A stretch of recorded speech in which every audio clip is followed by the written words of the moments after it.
Hey, what is going on, Nav Nation? PokéNav here. Welcome back to another video. Today, we're going to go ahead and have a little discussion, a little bear market discussion, and give you guys my take on what I think you should be looking at as we move forward and as we're moving throughout this current bear market that we're experiencing right now in the Pokemon hobby, really across all TCGs in general, but definitely with Pokemon. That's where we're going to focus the attention of our conversation here today. And really the core of this conversation is to give you guys a little bit of insight into what I think you should be looking at when you're looking at potential investments, and how the mindset and the paradigm shift that we've been seeing over 2021, how that has been changing and adapting and really coming to fruition, that the more knowledgeable, the more well-educated type of collector and investor out there in the Pokemon hobby, these are the people that are really going to be the most successful in the long term. And so today I'm going to discuss various different products within the Pokemon TCG and where I think those are going, both in the short term as well as the long term. So let's go ahead and start off first here with modern singles. So a question that I get very often from people in the community is, especially when we have a new set that is being released, is PokéNav, what should I be holding? What should I be sending off to get graded? What kind of cards should I be looking for? Which chase cards do you think are going to have the most potential?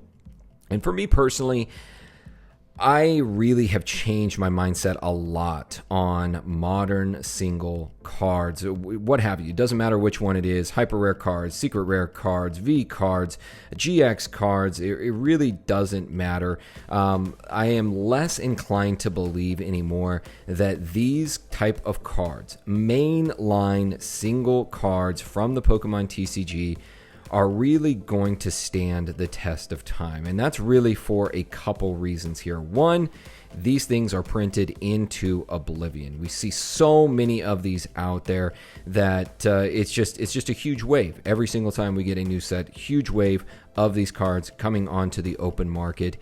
And to be honest with you, they're not always that exciting. What we get a lot of the time, unless you're getting alternate art cards like this Bliss EV here, you're getting a lot of reprints, right? You're getting like a recycled, like microwaved leftovers of previous sets. So it's not as exciting as sets in the distant past that we had that were unique artworks and that had really cool mechanics and things that people were looking forward to. With a lot of the modern type of Pokemon card sets, we're just getting a lot of recycled type of cards. The next thing here that we have to discuss is these type of cards are graded in mass. So many of these type of cards come back onto the open market. You know, cards like this right here, even, you know, this one is only in a near mint status, this Mega Gallade EX.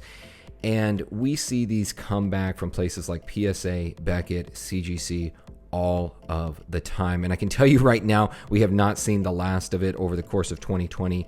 We saw a huge amount of every single card out there, especially modern full art cards, full art trainer cards, and the like that were being graded by the various grading companies. And if you guys thought that there were a lot out there, just wait, because you're going to be very surprised at what comes back onto the open market over the next year or so. So overall, when I'm looking at modern cards right now, it's not all doom and gloom here. I think that there actually is an opportunity. But again, in this type of market and moving forward, one of the things that I've talked about is that you have to look for a little bit more of exclusivity. Now, what do I mean by that? Well, with these type of cards, these mainline cards, to me, not a whole lot of potential there. Now, you may get a few cards. You get a Charizard in the set, probably going to be a decent bet there. You're probably going to be fairly safe in making that decision of holding that card, getting it graded, maybe holding it long term, or maybe even flipping it at some point. But I think the so-called easy money of modern cards and modern graded cards, I think that has passed. And you're going to see very, very small margins moving forward if that's the route you're going down, of flipping modern cards. Now, that being said, the opportunity that I do see is with non-mainline cards, promo cards, Japanese exclusive cards, crossover cards. These are the type of things that I think have the best potential there. One of the best examples that I can provide is this right here. So we've got the Eevee Heroes box, and it's this card on the inside here. Of course, the Espeon VMAX promo card that only comes in this Eevee's box. And those are the type of cards that I think over the long term are going to have the most potential when it comes from a modern standpoint. The other great part about Japanese cards, much better quality, right? Much better quality coming off of the print line. So if you do decide to get it graded, that's always a bonus. That the cards right from the get-go are going to be of better quality than what we get with the English type of equivalent. So those would be the cards for modern singles that I would be focusing on. The things that I would be looking at for sure would be things like we've talked about before, exclusivity, how where are they released? What type of products are they released in? Are they only released in certain types of boxes, pin collections, things of that nature, promo cards? Those are the type of things that I would be looking at, and I would definitely be looking more along the lines of Japanese type of cards, Japanese promos, Japanese type of exclusive products that you're only getting these singles in, these type of promo cards. And this goes back. We've seen that track record with these type of cards in the past. You can go back through various Japanese sets and promo cards that were featured in there. Pokemon Center cards as well. I think those also have potential.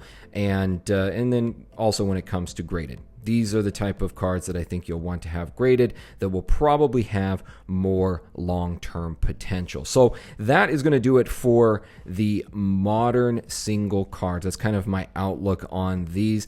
And again, it's kind of been a little bit of an about face for me. I thought that there was a little more potential with this based upon what we used to see back in like 2016, 2017, 2018 even.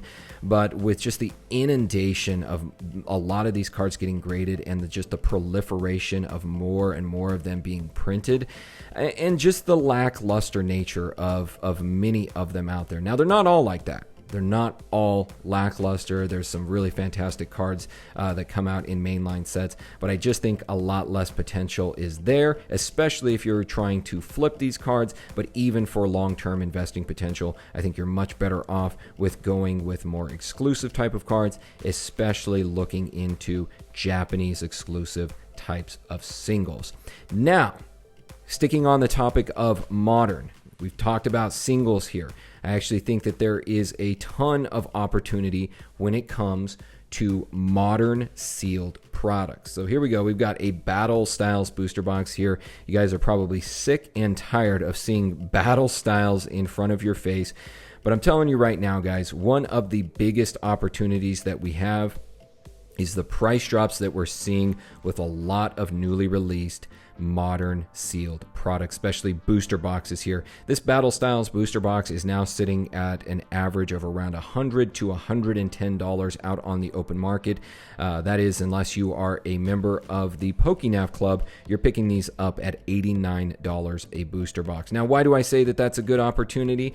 Well, if history is any precedence, it's all about diamond hands in this case. And what do I mean by that? I mean keeping these things sealed, locked, loaded for the long term, typically 3 to 5 years until you really start to see a decent return on these type of products. But why do I like that? Why do I like the current bear market, and why do I think that modern sealed is a great investment right now? Because when you're picking it up at these rock bottom prices, especially, like I said, if you're a member of the PokéNav Club, picking these up at $89 a booster box, it is very unlikely that it is going to fall below that threshold, below especially distributor level pricing, which is around $80 to $85. It is very unlikely that these are ever going to fall below that. So you almost have it's almost like an options contract, right? You've created a hedge for yourself when you're buying into something like this and banking on the fact that this will go up. We don't know when, right? We don't know when this type of product is going to go up in value, but it has to. It has to at some point go up in value, and it's just a matter of being able to hold on to it for the long term. And again, we're not just seeing it with Battle Styles. We've seen it with Chilling Reign. We've seen it with the Vivid Voltage reprint, where these products are now falling in price to a really comfortable level for the vast majority of collectors and investors out there. And it's all about quantity. And again, and one thing that I want to drive home here, it's not always about what the price is going to be in the future. I focus a lot more on what my purchase price, or you can call it your cost basis for your initial pickups on these products. That I focus on a lot more, because when I'm picking it up at $89 a booster box, $85 a booster box, I've heard people out there even getting these for, as low as like $70 to $75 a booster box. That is the real potential there, because even if it goes up to MSRP of $145 and you're picking this up at $80 to $90 and you've picked up a few cases of these in 3 years, you're going to be very happy. That rate of return is excellent. So that is what I would be looking at when it comes to modern type of products now, and not just booster boxes as well. I would also be looking at elite trainer boxes, because those, in my opinion, also have the added value of being a collector's piece. The artwork, the aesthetics on them are a lot better than just a traditional booster box. So elite trainer boxes could very well at some point outperform or maybe be on par with the rate of return of booster boxes. So that's another thing that I would be taking a look at. Now, moving on, the other thing that I want to go ahead and discuss here is Japanese type of products. I have been getting more and more involved in Japanese products because I'm just loving what they're putting out from Japan.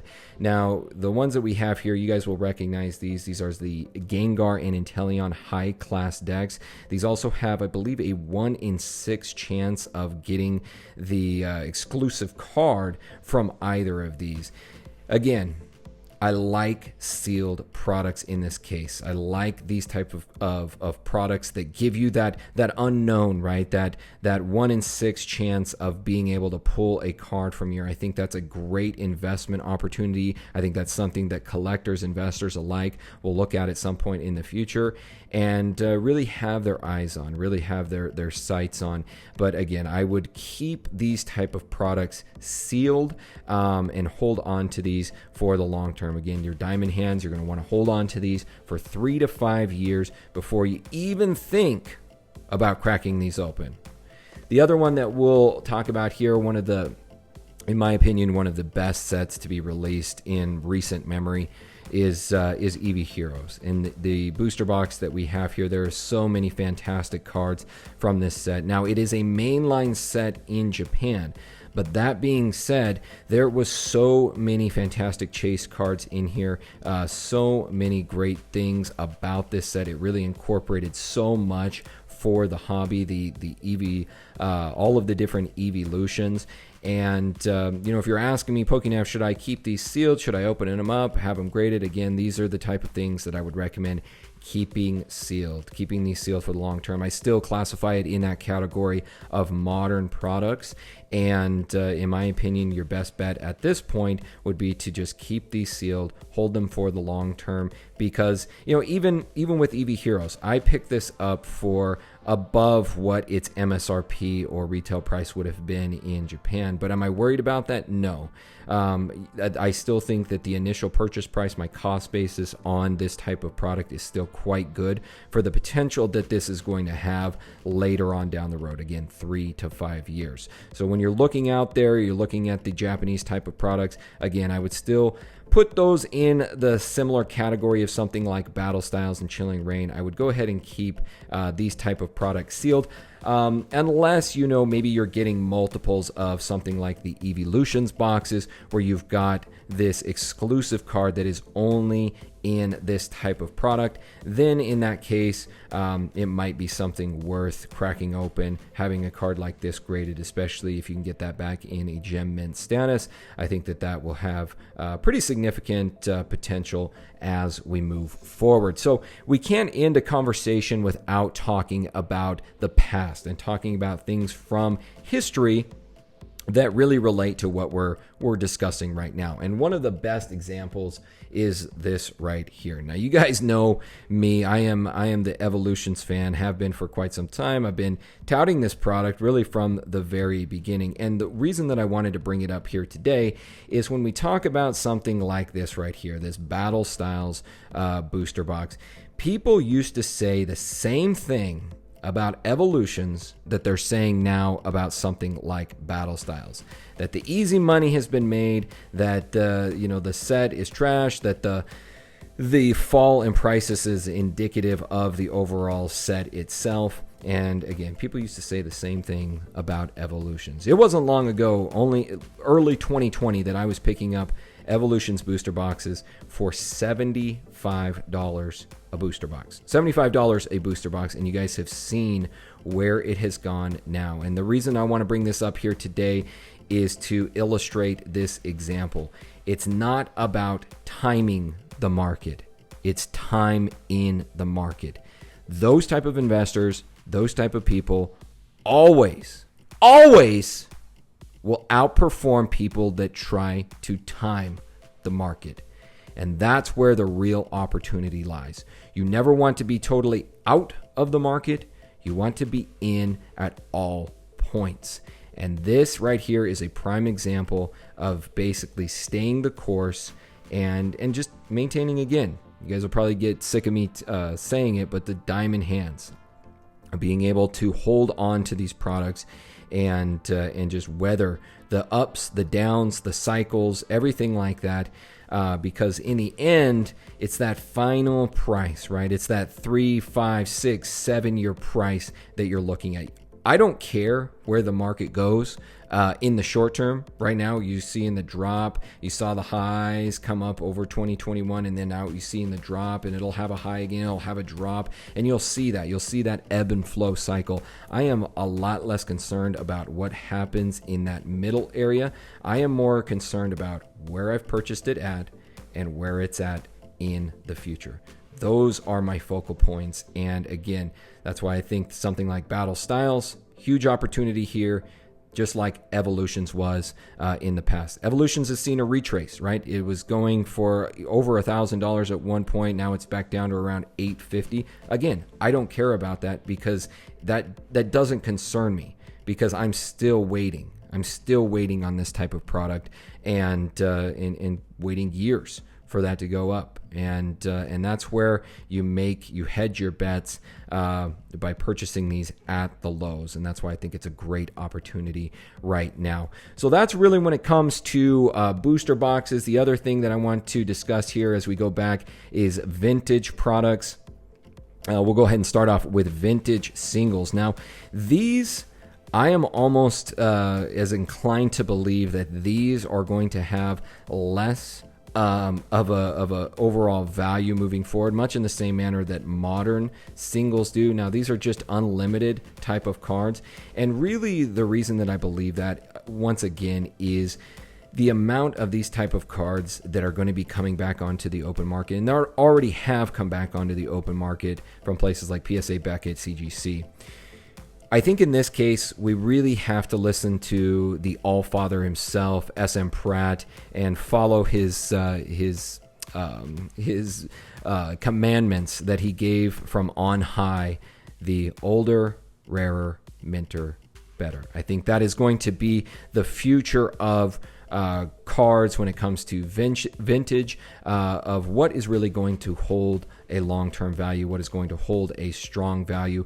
Now, that is not to say that these kind of cards cannot be in your collection. If you like these type of cards, then by all means. But when it comes to long-term investment potential, you're going to want to follow those type of rules, those type of patterns of looking at older, rarer, minter, better, in my opinion. So it's not just modern. I think this also applies to vintage cards as well. You really want to do your homework. You really want to become educated and understand the inherent or intrinsic value in these particular cards, because ultimately those will be the ones that weather the storms and come out on top in the end. And when we're talking about that, we're talking about things that are a little bit more exclusive. Here's an example right here. Now, this is the Japanese Southern Islands collection, the Skybox. These are the type of things that maybe not super rare, but very unique, pretty exclusive. And the cards in it, again, this is a huge collector's piece. This is something that people absolutely love, that really brings back a lot of nostalgia. And these type of things aren't just getting flooded onto the market. These types of cards aren't getting graded day in and day out. And again, this is just an example of something that you should be looking at when you're looking for those big tenants: older, rare, minter, better. Something like this that, again, these are still at a pretty good price point, and something that I think the average collector still has an opportunity to pick up, and that has potential over the long term. And the last thing that we'll touch on here is vintage packs. Now, this one isn't super vintage. We're looking at the black and white Emerging Powers booster packs here. But when you're looking at some of these type of era of products, again, I think that the big value here is always going to be in sealed type of products. Even going all the way back to this set that's almost 10 years old, the sealed products, I think, will always reign supreme. They will always reign supreme. There will be certain cards in here that will do well, and they'll consistently do well. But it's really the sealed products that I think hold a stronger position, and should hold a stronger position in your overall portfolio. Because think about it, guys, the supply of this kind of stuff is just going to continue to go down as more and more people start to crack these type of things open. And that goes for booster boxes, booster packs, any type of vintage sealed products, I think, are going to be a better option of keeping these sealed, holding on to these type of products over the long term, because that supply of cards, of singles, of graded cards will always go up. These will always go down. They'll always continue to go down. So guys, I think that'll do it for today. Like I said, basically I just wanted to touch on some of the facets of the hobby that I think have the potential, things that I think are on the downward trend, and this is a great time to do that. It's a great time to assess these type of things in a bear market, because this is when people are really a little more sober. We're coming down from the dopamine highs of 2021 and the excesses that we've seen over the course of that year. And this is a really good time where everyone has a little bit better idea, and they're looking at it through a different lens at this point. They're looking at it through a little bit clearer perspective.